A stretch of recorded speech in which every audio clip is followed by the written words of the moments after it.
आम्हाला गाडी घेऊन 3 महिने झालेत आरामात. आणि आम्ही गाडीच्या डिलिव्हरीच्याच दिवशी हनुमानजींची ही जी मूर्ती आहे ती घेऊन गेलेलो. आम्ही दोघेही हा तर लहानपणापासून हनुमान चालीसा वगैरे बोलतो, त्यामुळे he has that connection with him. लग्न झाल्यानंतर समहाव ते माझ्यात पण ट्रान्सफर झालं and I got very connected with the whole spirit of Hanuman.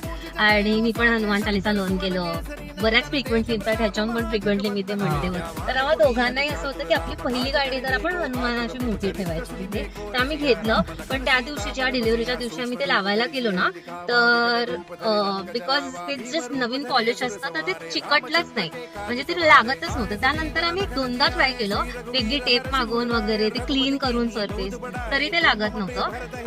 आणि मग आम्ही विसरूनच गेलो. आता आमची फर्स्ट अशी दोघेच आम्ही जे लॉंग ट्रिपला निघालो 180 किलोमीटर वाली, तर म्हटलं आता आज एकदा तरी ट्राय करून बघूया परत, म्हणून आज निघायच्या आधी आम्ही ट्राय केलं and somehow it was successful.